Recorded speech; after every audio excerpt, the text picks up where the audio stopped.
अब्दुल हफीज गांधी जी, आज अमित शाह ने बहुत सारी बातें कही हैं। मैं उन कुछ बातों के साथ आपके पास आ रही हूं।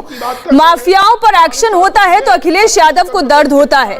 उन्होंने कहा कि अखिलेश यादव को कानून व्यवस्था पर सवाल उठाने का हक ही नहीं है, अखिलेश को चुल्लू भर पानी में डूब मरना चाहिए, इतना तक वो कह गए आज। मीनाक्षी जी, मैं समझता हूं कि अमित शाह जी को अपनी भाषा पर संयम रखना चाहिए। राजनीतिक प्रतिद्वंदी हैं वो, लेकिन जिस तरह की भाषा का इस्तेमाल अमित शाह जी कर रहे हैं, ये मैं समझता हूं कि राजनीति में उचित नहीं है। दूसरा सवाल उन्होंने उठाया माफियागिरी का, तो बीजेपी की लिस्ट उठाकर देख लीजिए। अभी तक की जो इनकी लिस्ट है उसमें करीब 80 से ऊपर आपराधिक रिकॉर्ड के लोगों को भारतीय जनता पार्टी ने टिकट दिया है। सुप्रीम कोर्ट की जजमेंट के मुताबिक जो है वेबसाइट पर या सोशल मीडिया पर कैंडिडेट्स का जो आपराधिक रिकॉर्ड है वो डालना पड़ता है। भारतीय जनता पार्टी ने काफी लोगों को जो है वो टिकट दिया है। इसका जवाब मैं समझता हूं कि इनको कहीं ना कहीं देना चाहिए। मैं आपके सामने एक लिस्ट रख रहा हूं जिसको भारतीय जनता पार्टी कह दे कि आपराधिक रिकॉर्ड नहीं है।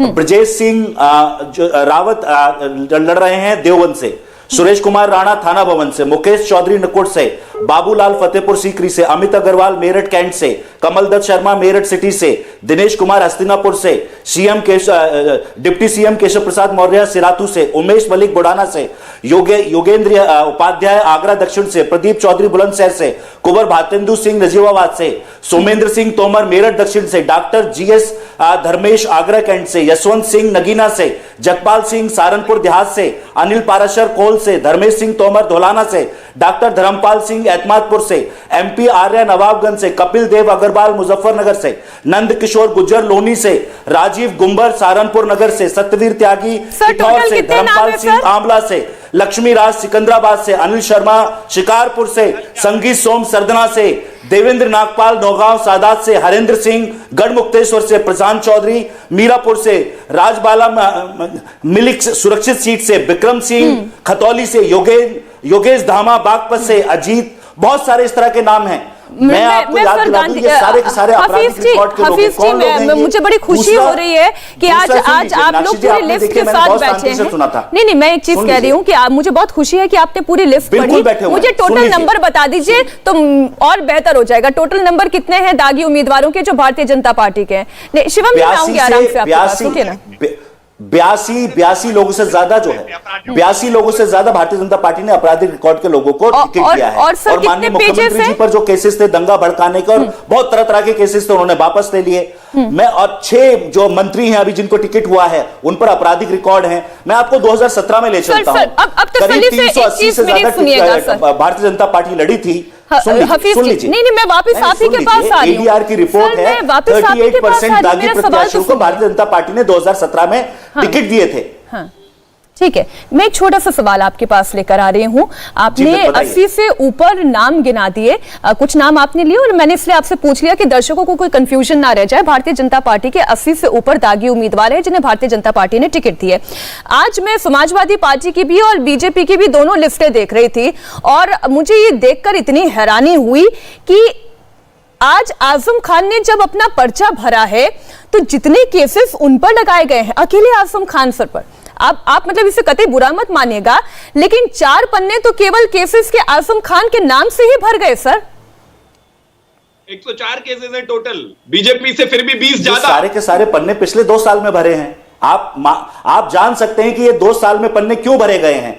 जब जमानत मिल जाती थी फिर एक केस लाद दिया, फिर जमानत मिल गई फिर एक केस लाद दिया। ये पॉलिटिकल वेंडेटा है। आप समझ सकते हैं कि 100 से अधिक केस 2 साल में किसी भी व्यक्ति पे हो जाएंगे। तो इससे साफ जाहिर है कि आजम साहब को राजनीतिक तौर पर भारतीय जनता पार्टी ने परेशान किया है। बार बार मैं कह रहा हूं कि जिस तरह के केसेस आजम खान साहब पर किए गए हैं भारतीय जनता पार्टी में पिछले 2 साल के अंदर, सारे के सारे केसेस पिछले 2 साल के हैं। ये ऐसा क्यों किया गया है मुझे समझ नहीं आ रहा है। मैं बार बार कह रहा हूं कि भारतीय जनता पार्टी की लिस्ट पर चर्चा मीडिया में होनी चाहिए। हमारी लिस्ट पर आप चर्चा कीजिए, पब्लिक है हमारी लिस्ट, लेकिन भारतीय जनता पार्टी की भी लिस्ट पर चर्चा कीजिए, जो मैं समझता हूं कि मीडिया में नहीं हो रही है और इसलिए मुझे आज लिस्ट लेकर बैठना पड़ा। मैं तो कह रही हूं आप हर चर्चा में आइए, भारतीय जनता पार्टी के आप हर चर्चा में आइए और हर चर्चा में आप ये लिस्ट पढ़िए, मुझे कोई गुरेज नहीं। सारे के सारे नाम पड़े हुए हैं, इन पर भी चर्चा होनी चाहिए। बिल्कुल होनी चाहिए। मैं तो कह रही हूँ कि आज आप लिस्ट लेकर आए। चर्चा है मीनाक्षी जी, आप दिल पर हाथ रखकर बता दीजिए सर। आप बता दीजिए मीनाक्षी जी, क्या भारतीय जनता पार्टी की लिस्ट पर एक भी चर्चा आपने कराई है? मैं तो कल कल भी की है, मीनाक्षी जी, मुझे मैंने बता परसों दीजिए भी कि की है। भारतीय जनता पार्टी की सुनिए लिस्ट ना। पर एक भी चर्चा आपने आप कराई अगर है? आप मेरे मुझसे अगर सवाल पूछ नहीं, रहे हैं तो बिल्कुल मेरा उसी जवाब लिस्ट पर भी सुनिए। चर्चा आपने सुनिए। हमारी लिस्ट पर बहुत चर्चा की है।